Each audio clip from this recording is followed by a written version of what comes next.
Hi guys, welcome to Crossroads. My name's Matt and you are joining us right as we kick off a new series called Off the Grid. And I'm here with my friend Kristen. Kristen, tell us what you do at Crossroads. I am a creative director at Crossroads, and I actually directed the video series Off the Grid. We thought it would be interesting to find real people in our real communities who have never experienced camp and follow them through a weekend camp experience, because we know that big life change happens in that 48-hour window of time. So we filmed couples camp, woman camp, man camp, and followed a group of people going through that experience. Tell me about filming this series. Well, the cool background on the crew of couples camp was that that's my husband, and he's really cute, camera guy. We see a lot of him. Yep. So that was fun to get to work with my husband on couples camp. There he is again. Look at him. We call him Stan Suave. He's the man. Okay, so Dan came. He was probably a part of the crew for women camp. Nope, he wasn't. No? Because at woman camp, no men are allowed. So at woman camp, it was actually really fun for me. I've been in the video profession for over 10 years, and it's a very male-dominated culture. Just a lot of dudes, and that's great. It was actually a really fun challenge for woman camp to find an all-female crew. Yeah. But I'm personally really proud and really excited about what we've captured and people experiencing that. It's great. So tell me, we're about to see the first one. What's your hope for people as they go through the camps series? My hope is that people see that doing something difficult, pushing yourself out of your comfort zone, can have really great results. So I also feel like something you'll see in here is people having real difficult conversations with communities. So again, just showing that you shouldn't have to go through life alone or deal with this stuff on your own, that there's community and that it's really beneficial when you process with other people and let them into your stuff. Yeah. With couples camp in particular, you're watching married couples have super intimate, vulnerable conversations about their marriage. And we're watching that, and it's pretty incredible, and it's really powerful because it's things that I think we can all relate to. It's awesome. Well, so a ton of intentionality put into this series, hopefully so that we can encounter God, not just at a camp, but maybe just through this series. That's our hope. We're going to take a little sneak peek of a clip from this week's message right now.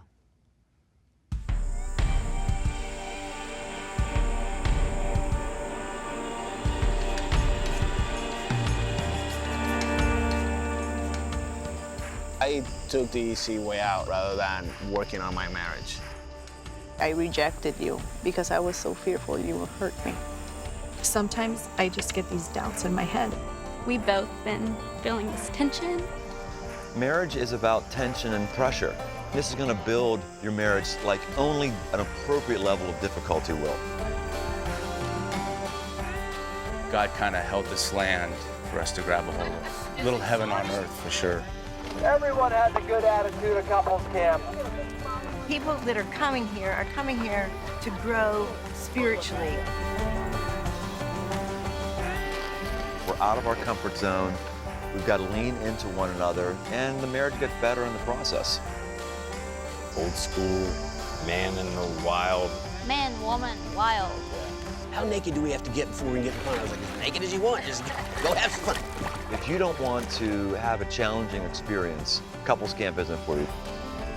We've struggled with intimacy. I feel inadequate. We were unfaithful to each other. Wherever it is that I need to work on to make our marriage better and get that trust back, that's my job. That's my next step.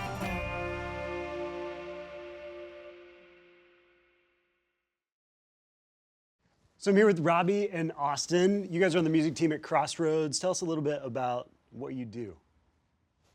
Me? Oh, cool. Yeah. So I'm the worship leader at our Uptown campus, which is on the edge of UC's campus, University of Cincinnati's campus. And I do a little bit of songwriting too. Yeah. And I'm the national director of worship at Crossroads. So I oversee what we do in terms of worship at sites and what we do in terms of creation of music. Yeah. To be on the music team, on the worship team, to lead worship at Crossroads, do you have to wear denim jackets and V-neck T-shirts? If you're not aspiring to be Bruce Springsteen, then what are you doing with your Great. life? Okay. I would disagree. Well, I would say he has the classic, like, hobo Canadian tuxedo, and I've gone with more of a, I spend part of my time in Canada and part of my time in Phoenix attire. Yeah. So the Phoenix tuxedo. You guys are bringing the variety, even Right. though we can't really see it. Okay, so writing songs, Austin. So that, to me, feels like a relatively new thing. I mean, talk to me about why write new songs. We just released a new song. Yeah, so we just released a new song called "You Are Able," and it comes out of a place where all of our worship leaders, we dedicate at least one day a month. We have been for the past several months, just getting together and just writing new vernacular, new vocabulary for our community. Yeah, I think it's important that we as, well, number one, I think a lot of the most important things I say to God, I didn't come up with. And in the same way, there are songs that can articulate where I am in a way that I don't have language for. Yeah. And so a lot of our songs, like "You Are Able" specifically, says, even though this, I will respond like this. Even though the war is mounted and I'm surrounded, I find strength in you, God. And I'm thankful. And when I cannot, God, you are able. You know, so it's awesome. It articulates our belief. Yeah. And then we're able to walk out of church. I mean, Brian doesn't know, but no one leaves singing his messages. Wait, you don't do that? No, I don't. Oh, man, I might do that, you know, but that's about it. Yeah. So, but we can sing what we believe, and that's why it's important. I'm excited about the song. I go to Walmart, buy a CD. How do I listen to the? What's a CD? To the musics. Where do I get the music? 8 tracks? 8 tracks. 8 tracks. Yeah, in all the places that today in 2018 you would get music. So Spotify, Apple Music, iTunes if you want to download it, but why own it when you can just have it for your subscription, you know? And then also with every month as we're releasing a new song, there'll be videos to go along with them. So what we're actually gonna worship with today, we went back to the site of the original camp, and we took all of our gear. We found 50 or 60 of our friends to come around, and we went to the barn where the first man camp gathered and worshiped. And we set up in there, and we worshiped for the whole time. And it was beautiful. And a big storm came through, and it was pouring rain, and we were safe inside together, just telling God like that we're grateful. So as we're doing this, my hope, if you want to sing along, awesome. But our hope in creating this is that something that enables you to talk to God directly. That really is the nature of worship, of anything that makes me say, God, you are up here, and I slot in underneath you, and I see you for who you are, and I love you, and I'll follow you. That's what this is supposed to do. So if it were me and I'm at home and I've got good speakers, turn it up loud and turn your lights down, you know, and if you're with some friends, just go like, let's just embrace the weirdness, right? And then worship in the dark and make it cool. And if your kids are running around, cool, do your best. And to add to that, I would even say like, whatever's normal for you, I would just challenge for what's the next step of worship look like for you? Is it singing out loud? And it's taken an actionable step for us to say like, hey, I'm willing to be uncomfortable, you know, to give you glory. And you know, we say this pretty frequently, but like for the worship leaders, like our goal is to get God as much glory as we can. And you know, like you just think about what would that look like if our entire community were doing that? Like it's awesome. It's crazy. Well, and that's why you guys made this set that we're going to go into. So let's dive in, turn it up, turn the lights down, whatever it looks like for you to engage a little more deeply than maybe you would have. Let's jump in.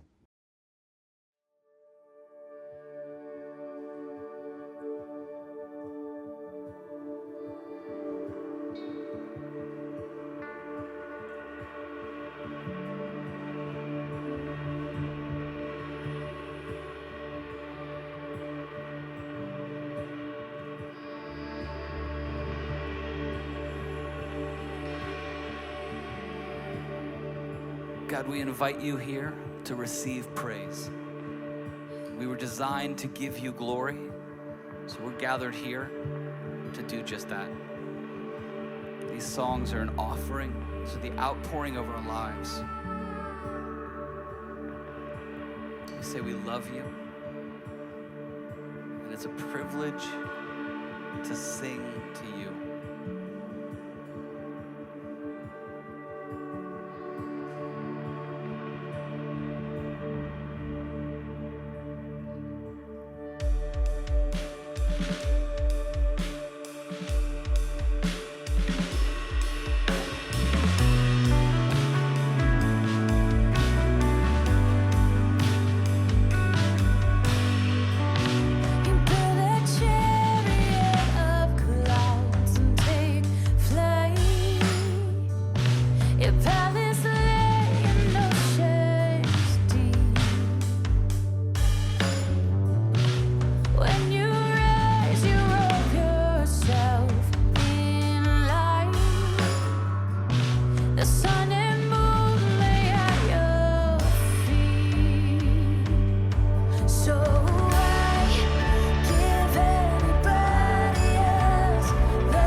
Give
find strength, a firm security.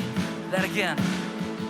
When the war is mounted and I am surrounded, well, I find strength, a firm security. I find you, well, I find you, my firm security.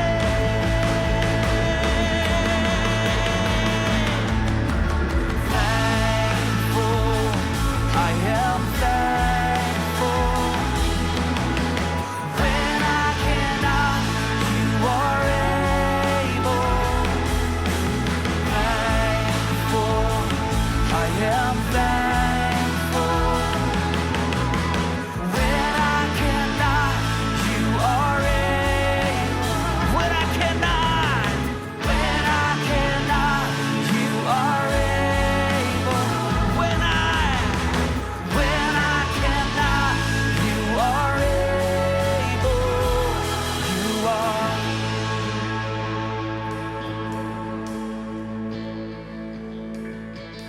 Thankful, I am thankful.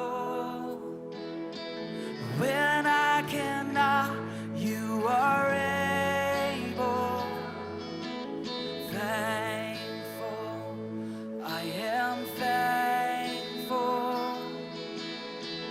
When I cannot, you are able.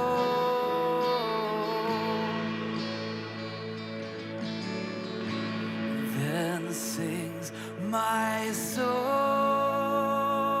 my Savior God, to thee. How great thou art.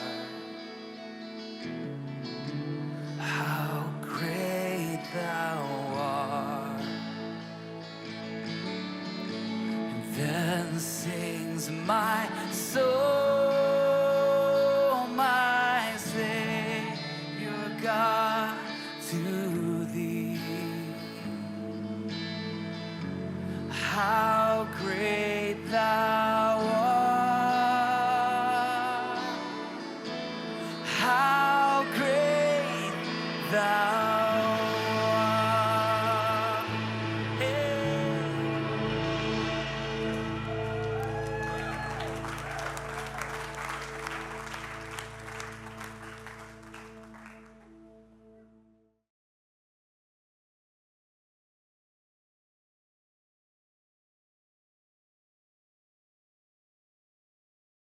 Why should we fast? Saying fast, what are we talking about? I can't go over the speed limit. I shouldn't be fast. No, I'm not talking about. I'm talking about a spiritual discipline called fasting.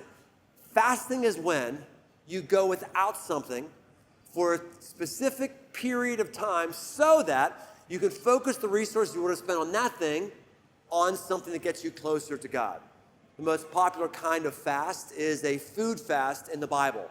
So you go without food so that you have more time to actually pray and talk to God. Think about it. When we go without food or something else that we long for, we have these hunger pangs. And whenever we have those hunger pains, whatever it is, whenever we have those things, we're forced to ask ourselves, am I hungering for a cheeseburger more than I'm hungering for God? What do I want more? Do I want a cheeseburger or do I want God? Do I want a sundae, an ice cream sundae, or do I want God? And just that process of asking ourselves where our priorities are and how much we want God is really spiritually healthy. So every year, we have a week of prayer and fasting. Our whole church gets on it. We're going to encourage you to go a week without something. Maybe a week without breakfast, a week without lunch, a week without dinner, a week without no food. You can do that. I've gone 10 days without any food before. You can do it. Some people have gone to like 40. You can do it. Maybe you're going to go a week without social media. Whatever it is, just set it aside and give yourself the chance to talk with God in a way that you normally don't talk about. What we're going to be focusing on as a church?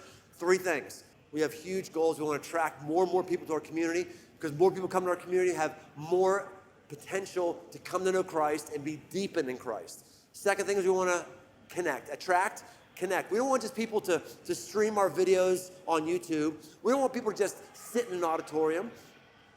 We want them to connect with other people in relationships, connect in a small group, connect in a serving opportunity, and then we want to see transformation. We want people to see transformation, and one of the ways we know someone's being transformed is they do things that nobody else in America will do who doesn't know God. And what's one of those things? Giving. We want to see people get transformed by giving. We want to see 100% of everybody who comes to Crossroads give something. We want to see them start the transformation process. So attracting, connecting, and transforming. You and I need this. We need not only the opportunity to be pushed spiritually, but we need to be in a community that is pushing the boundaries of what needs to be come against in a world that is broken and hurting and lonely. We need a strong and vibrant church, and the only way that's built is through some intentional times like this where we have prayer and fasting. So make this a priority this year. Be with the team. I think you and your walk with God will be the better for it, and so will your church. This is going to be a great week. You're not going to want to miss out. I know personally for me, anytime I do something out of my normal rhythm, change something up and get out of my comfort zone, like Week of Prayer and Fasting, I encounter God in new ways. So make a plan to take part in that. And what we're going to do right now is a rhythm we have every week. We're going to have a chance to be generous. And this is a time, you should know there's a team of people around here who give generously week in and week out so that we can resource things like the camp series, like Week of Prayer and Fasting, these things that help people connect with God and help our friends. We believe that's a worthy cause to give to. And God is so generous to us. We're excited to be generous so that other people can experience that God. And so if you want to be on that team, you can go to crossroads.net/give and set up a recurring gift or do a one-time gift. And while we do that, we're going to jump right in to episode 1 of Off the Grid.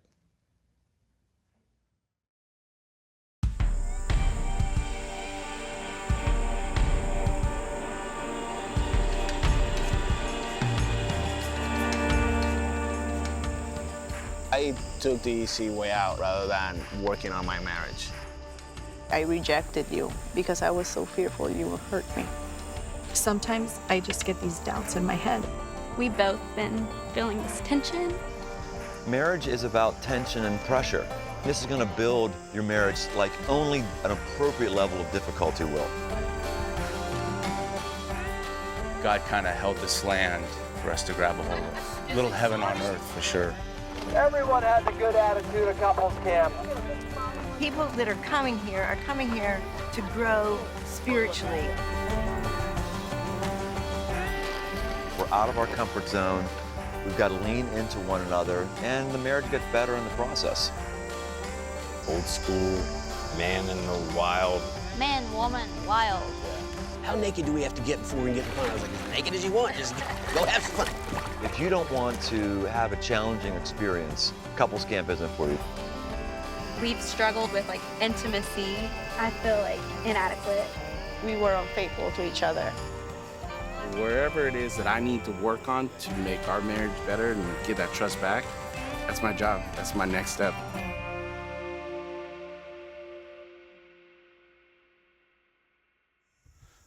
One of the more powerful things that we've seen happen at Crossroads or around Crossroads or with people who have dabbled in Crossroads over the last couple of years has been camps.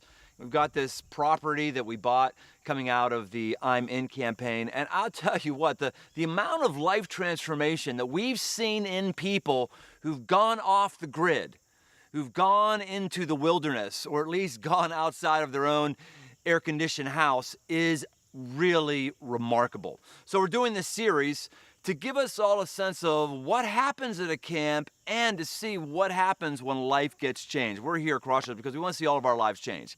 We want to see all of our lives come to be the kind of life that works and the kind of life where God is in it and powerful. And we start this series off with couples camp. Now, you might not be married, you might never want to be married, but marriage is a huge metaphor in our relationship with God. And so no matter where you are relationally, this is something you're going to want to pay close attention to. And if you're married or about to get married, I just want to encourage you, this could be a huge defining moment in your marriage, in your life, in your future. So excited you're with us today, and I think you're going to get a lot out of seeing how God's working in these people, and I think you're going to feel God starting to work in you as well just by watching their stories.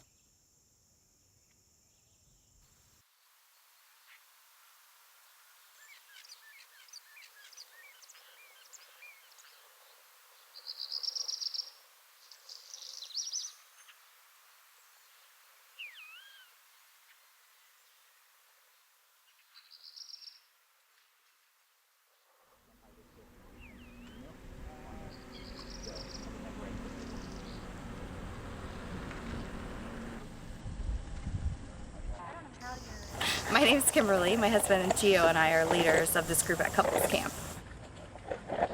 So anytime I lead a group, period, I get doubts like, what are you doing? You're not a leader. Those insecurities creep up a lot.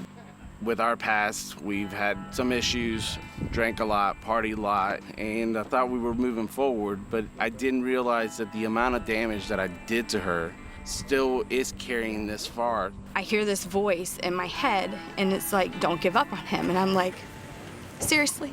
Don't give up on him? Like, what about me? You know, what about my feelings? How much more can I take of this?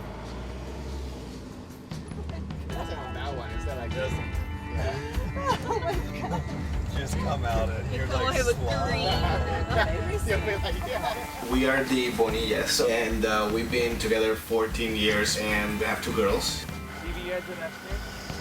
We were born, raised in Puerto Rico, and then we moved here without any family, without any friends. She traveled a lot.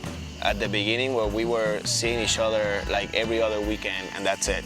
And it was way too many changes, and we just started growing apart. We were unfaithful to each other. And it got to a point where it was like, we just professionally destroyed our marriage, and that's when we split. We split thinking, you know, we're done.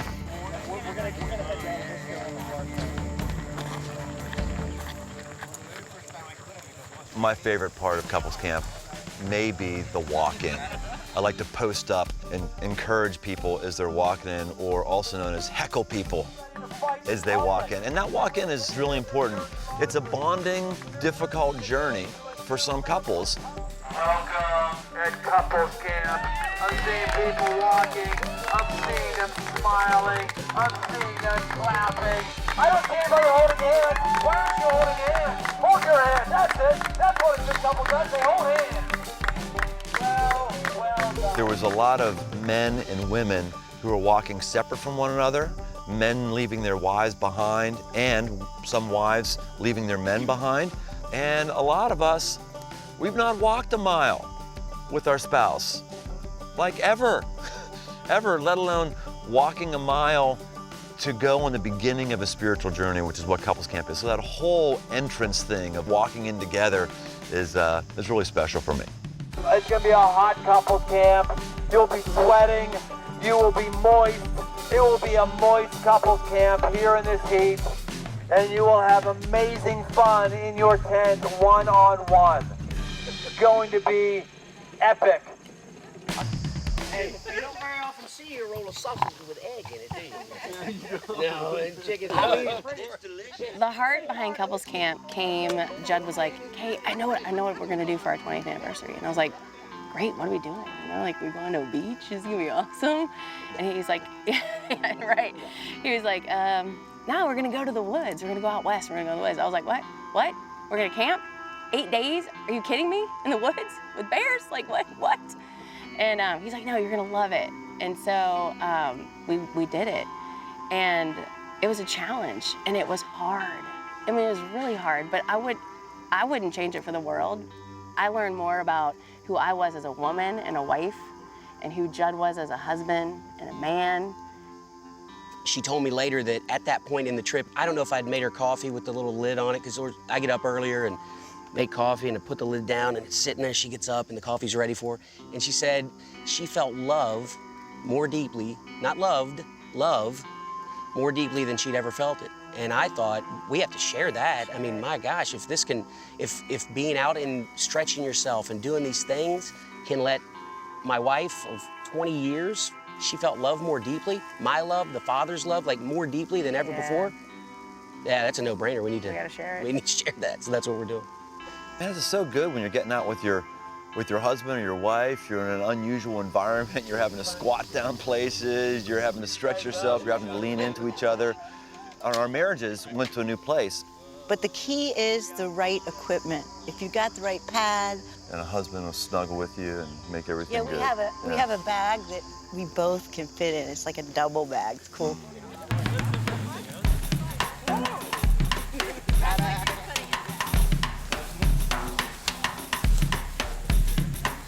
Like maybe like around here.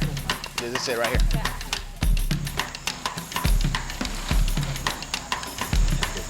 Corner of it.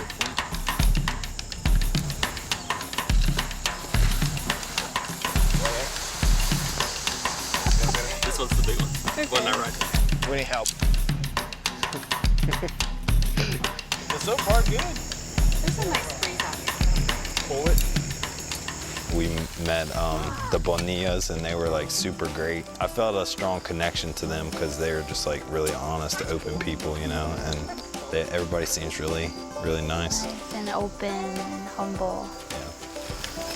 So what I haven't camped since I was like 12. Really? I'm actually like a 12-year-old in excitement right now. I'm really excited to have like a time out and unplug as parents. Yes. And be in college.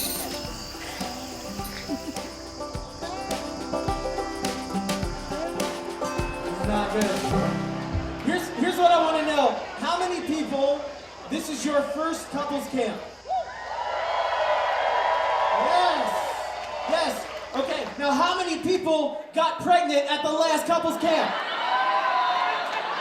All right!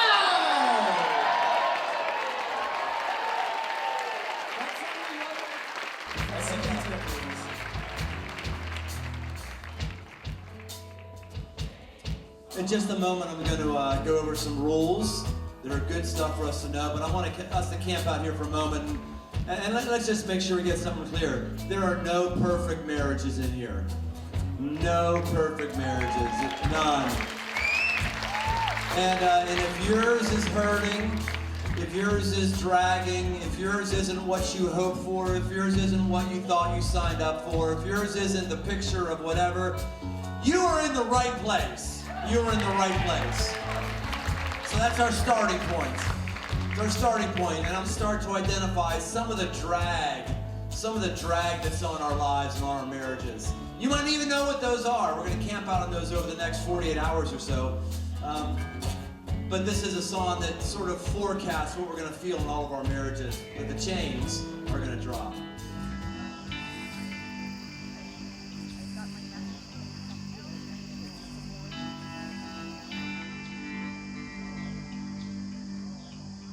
I saw her and I couldn't think about anything else. And I'd say like, I'm gonna end up with that girl. I'm gonna marry her. And this was like literally the very first night that I met her. This was like orientation week in college.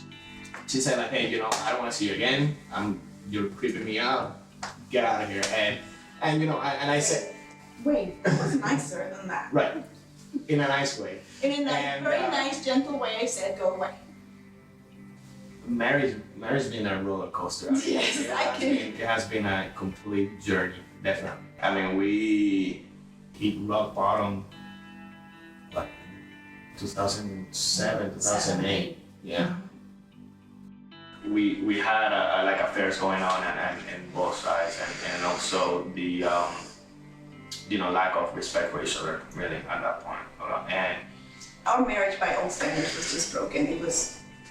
I did not love him anymore. He did not love me anymore. I had him in class. He liked you. That's good. You're here. It was a running joke. But it was great. I'm almost ready.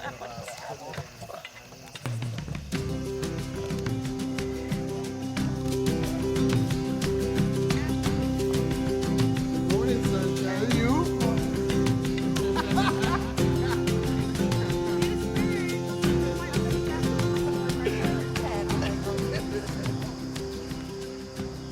So last night we hung out, got to know each other better, told little stories about how we met and understand why we're here and how we got here as married couples. cool group. I like my group so far, so good.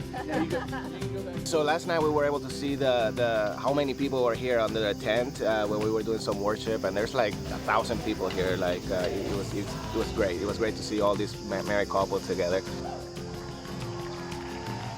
So we're kind of like recovering from the from last night's sleep. It was okay, at least for me and my wife. We had a good air mattress that eventually deflated, but so we were asleep at that point, so it doesn't really matter. We had some really, really good bacon, so we are all pretty pumped about that. I think today it's going to be a breakthrough day. I'm really hoping for that. Hoping to get to work, not only physically, but spiritually. We have certain teaching times at couples camp. One thing that we want to regularly touch on is just re-ground people on what marriage is. Marriage is not glorified dating. It's not just best friends who have sex with one another every once in a while. Marriage is this really crazy spiritual thing where people complement each other with complementary parts, and they come together and they come as one, and God looks down and sees a man and a woman as one. That always has to be part of the couples camp experience.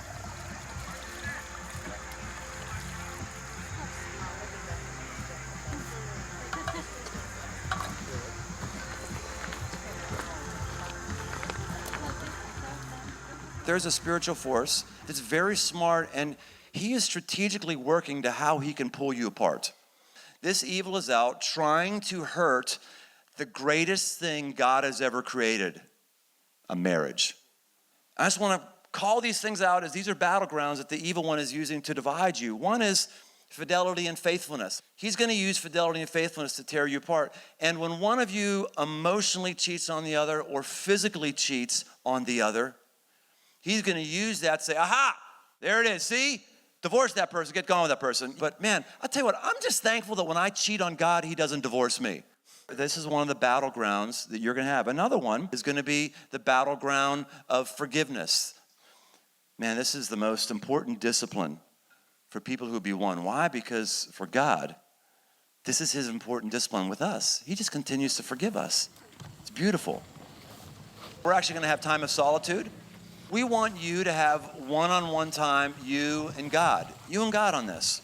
You're going to be able to take your chair, hopefully find some shade someplace. It's going to be about an hour, maybe a bit less, and you're just going to be able to sit with your maker. Most of us have never spent an hour alone. Since the cell phone came along, we've never spent an hour alone.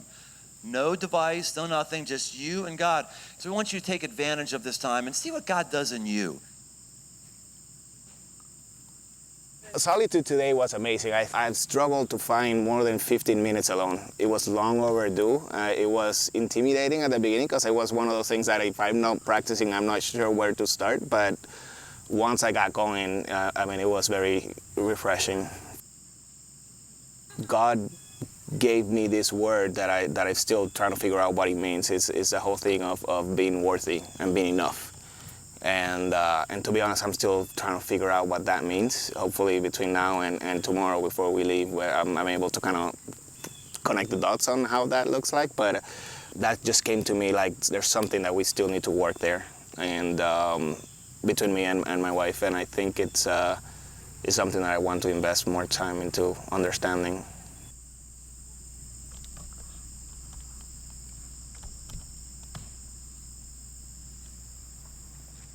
You know, I have a thing with control, and I found like a creek, like a hole, and I felt, there's areas in my life where I feel like I'm in a hole. I'm literally in a hole. I'm writing stuff, and then through the trees, the sun just shines on me. Is it really shining here? Like, I can't believe that it's like just shining on me. And I just started crying at that point because he was showing his presence. It was a great moment with God.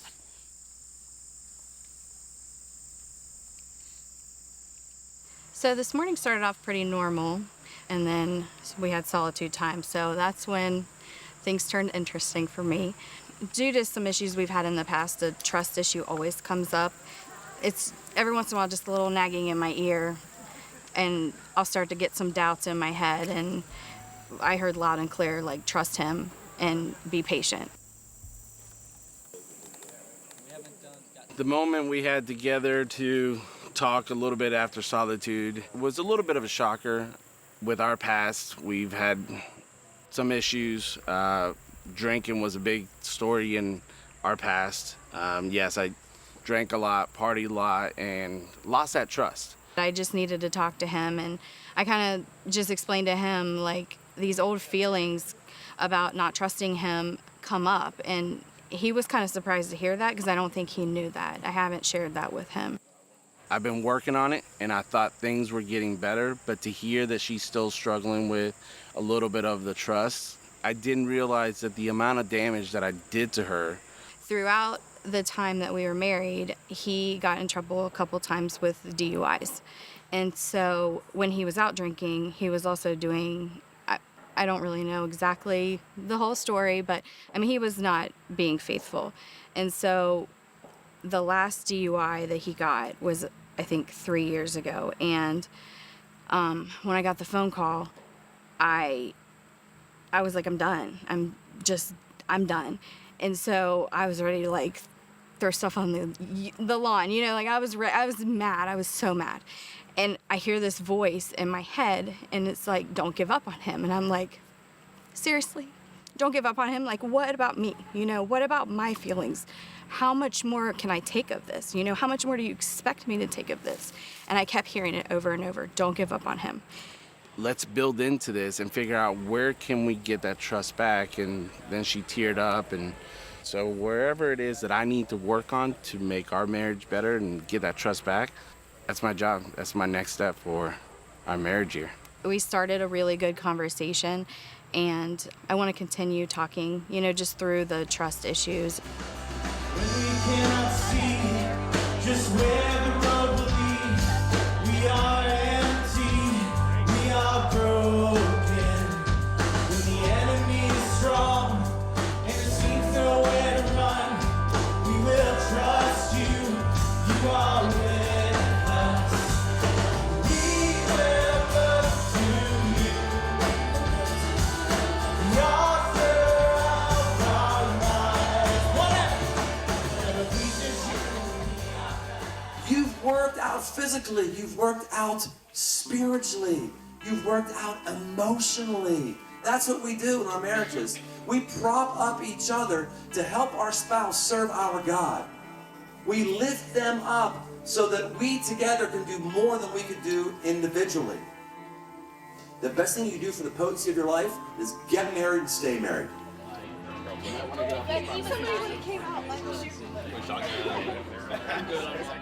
With things like couples retreats and things like that, it tends to be over-programmed, and that's not what this is.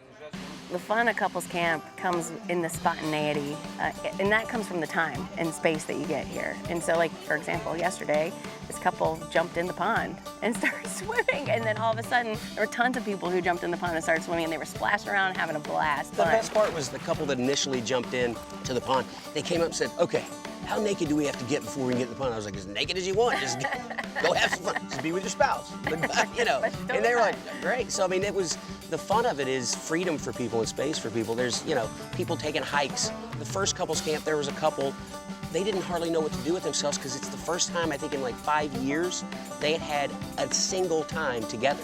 And they were just, lapping it up. It was beautiful. So, yeah, it was a lot of fun.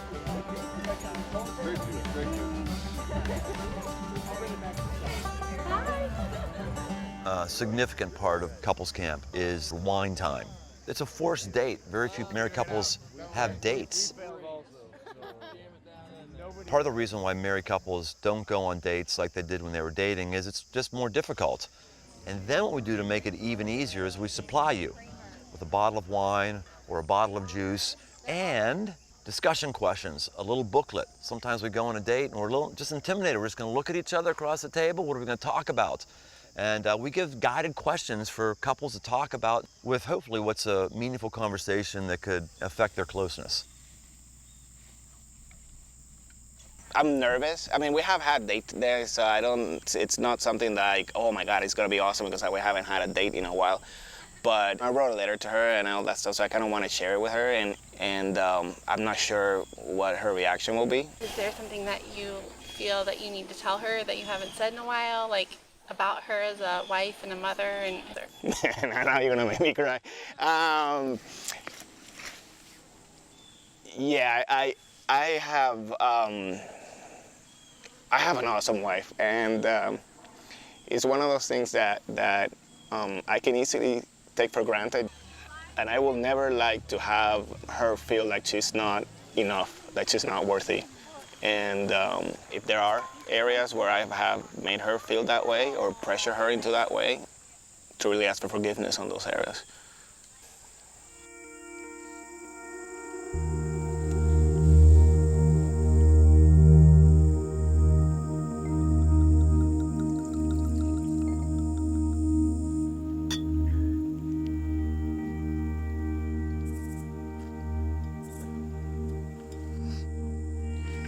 A word that has come to mind that I kind of wanted to dive deep was on unworthiness. You know, I've been thinking a lot about during the last 2 days, and I think I pressure you a lot, and I pressure you into becoming this kind of woman that I don't think it's even realistic, and I don't even want, to be honest. And I think it's one of those things that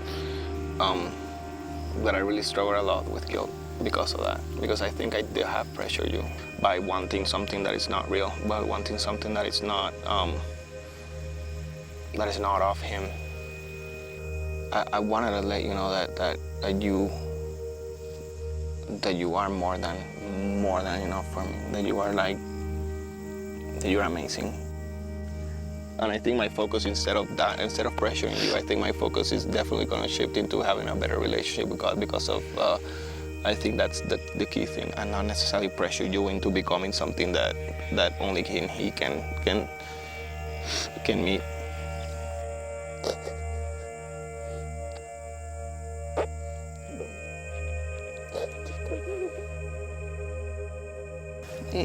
It really means a lot, because I think I just grew up insecure of people's love. And like when we started, I didn't believe you. I rejected you, and I rejected you because I was so fearful you would hurt me. I still sometimes feel the same way. And I reject you, and I push you away because I had doubts about how good of a woman I am. And it was shocking for me to realize that we're not really that different from when we began. And there's still some of that debris kind of hurting me and hurting us. As I said, lately, I am more in love with you than ever before. I mean, you are an amazing woman. And please forgive me for sometime pressuring you to be more of an unrealistic and selfish depiction of what a wife should be. So you are more than enough for me, and often a lot more than what I really deserve. I love you with all my heart, more than ever, and I'm so lucky and blessed to have you as my partner in this crazy life. You are perfect for me. I think we're perfect for each other. And is there something there's something physical you love about your wife? And I say,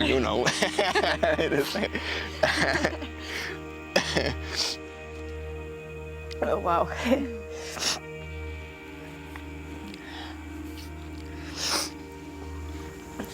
My love, thank you for all that you have built into my life, for all the grace I have received. That gives me a glance of God's grace.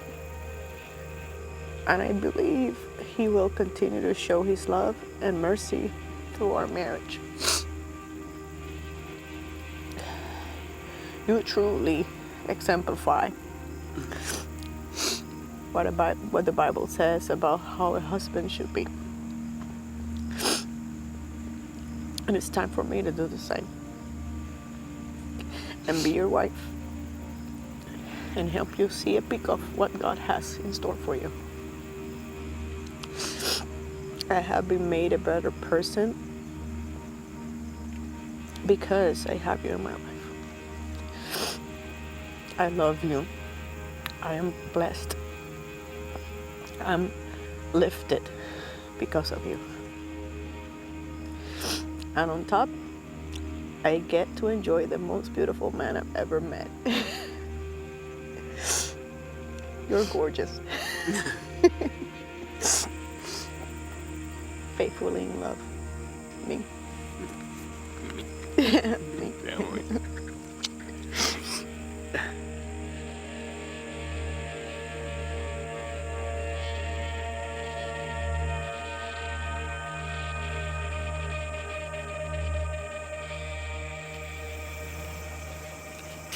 I think you know that when you called that night and told me that you got arrested, that was when I wanted to give up. I didn't want to fight anymore. I didn't want to fight for our marriage anymore. It was so exhausting. Thank you for sticking through it. On my side, when I did hit that rock bottom, and I started to show you that, look, I'm becoming a different person. Not having you, I guess the part I struggled with was not understanding why aren't you trusting me? You know, I'm finally changing. You still wouldn't trust anything I was doing. I couldn't go anywhere without you trusting me. And for me, I didn't understand why. I wanted to surrender. Just give up and say, you know, I'm doing everything I can and I'm not winning. After hearing, you know, Brian talk about like the enemy keeps working against your marriage, like I don't think it's the last time it's gonna come up, you know what I mean? But it's like, I would love to say that, you know, it's just going to be 100% trust from here on out, and I do trust you. I do. But sometimes I just get these doubts in my head. And yeah. And I think we're not mind readers. So if there is a trust issue, we gotta be open about what it is. I guess I'm just afraid, like, to say anything because I try not to throw anything at your face. I don't want to keep bringing it up, so I keep it to myself. Because I don't want to hurt your feelings, because it's not fair to keep reliving stuff. It's not fair. Yeah. It's not fair to you. No, I see what you're saying, but it's also weighing you down. I think it's coming up when I feel like there's a disconnect between us. And there has been. There has been. I know. And like sitting at home, it's like, well, you can be in the same room and not even having a conversation sometimes. I don't like that. Why don't we make a next step that, you know, we use people to help us hold ourselves accountable to have date night. Right. And like I've said before, you know, we got to start putting ourselves priority and not the kids. Right. And I think we got away from like spending time, like we need to make God a priority between you and I. Yeah. Our marriage is never going to be the way it's supposed to until we put God completely in the middle of it. Yeah. I miss going on dates with you. Me too. I want to go to that fancy restaurant. I don't even care where we go. I just want to do something. Well, you said it had good food. It does. You know me and food. Can never go wrong. All right. All right, well, thank you for sharing that. So I'm going to cry and read my letter to you. Thank you for always being there for me. I've become a much better person since meeting you. You've taught me kindness and how to treat people. You've made me step outside of my comfort zone and try new things. The thing I want you to know is that you're amazing. You're an amazing dad, husband, and provider. I think you look so hot when you wear that darn man cap hat. I love you so much, and I'm sorry for not trusting you like I should. You are amazing, and I am very blessed to be married to you. Love, Kimberly. Thank you. You're welcome. I'm so grateful for the patience you have, for the love that you give and the support that you give me. When I'm struggling, you continue to support me. When I'm down, you bring me up. One thing I want you to hear is you're perfect. Don't ever doubt yourself. You're perfect just the way you are. And I love you with all my heart.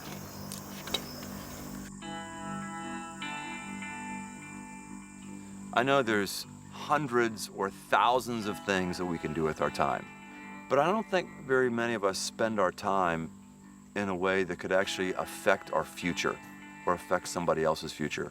And that's what happens at couples camp.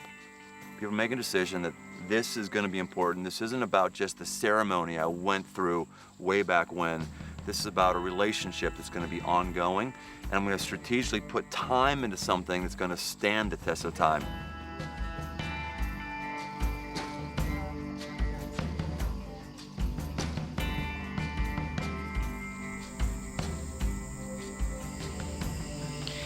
All right, so a word came to me during solitude time, which was this sense of unworthiness.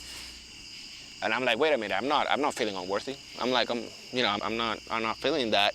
But it wasn't about me. It was about my wife. And I spent all day today just thinking about that. That thing's been kind of like grinding in my head. And I'm just so thankful that he showed up in that way, that he let me know what was that thing that I was still needed to ask for forgiveness for. The crazy thing is that as I was doing my solitude time, one of the words that I wrote was unworthy. So I was writing about that, and he was receiving that at the same time. One of the things that I struggled with was I was doing good finally. But what I didn't realize is I did years of damage. Yeah.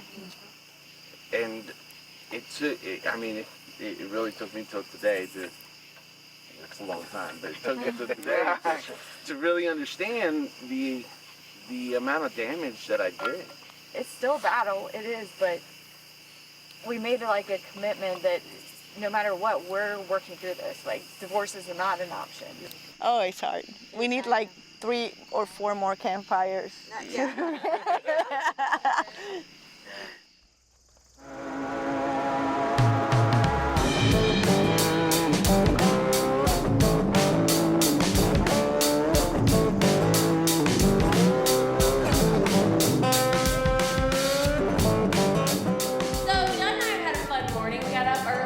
Started walking around and getting a feel for what was going on, and people were waking up, and it was cool. It was cool to hear some of the stories. My favorite story has to do with a couple that was out in the middle of a bunch of campsites, like just cussing each other out. Like, F you, F this, blah, blah, blah, they're going at it. And then somehow they decided, maybe we need some prayer. So they went to the ministry tent, right? So they go into the prayer tent, their ministry tent, they get some prayer. And then they go out in the woods and they get busy.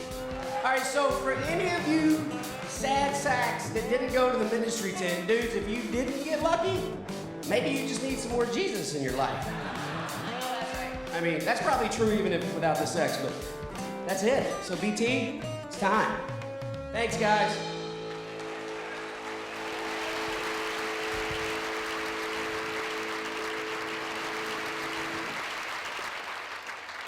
Couples camp is going to end here in about an hour or less, but the journey of being a couple doesn't end.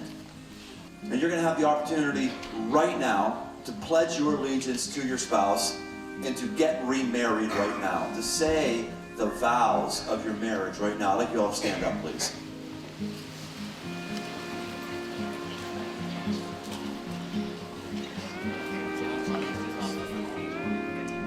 I, Libby. I, Brian.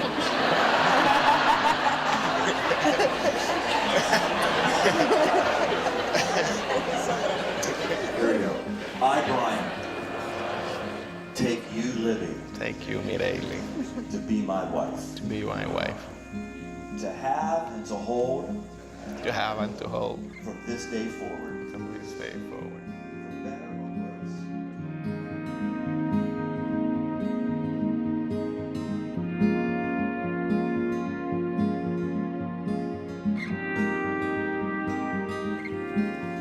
By the power vested in me, I reaffirm and I pronounce you husband and wife forever. You may kiss the bride. You may kiss the bride.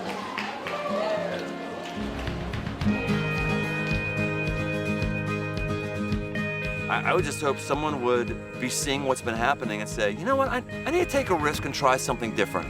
Your marriage will affect generations long after you're gone, and I'm hoping people will take a risk on that kind of dream.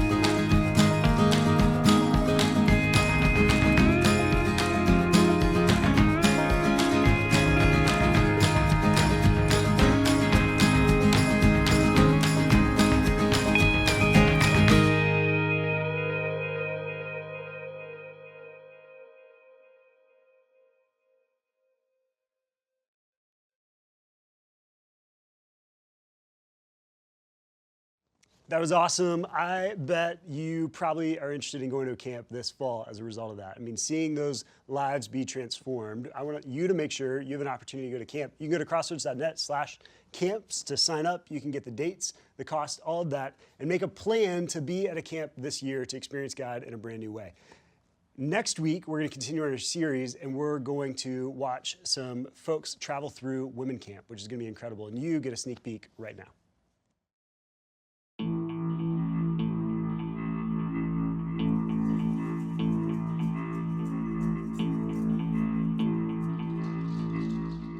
I said yes because I wanted time away from my kid, which felt awful. I'm all about it. Yes. All about it. I can't wait. I can't believe I'm doing this. I can't believe I'm gonna poop in the woods. I don't necessarily have a relationship with God.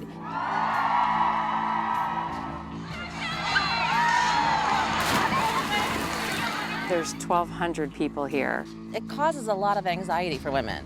I thought, I might be the black sheep of this place, not knowing anything. They know that they're gonna have to get real. I was terrified of being vulnerable. But that actually puts you in a place to be able to receive. I get really tired of the world trying to tell women who they are. The voices are so loud. Media, culture, other women, men. All the expectations I think I put on myself.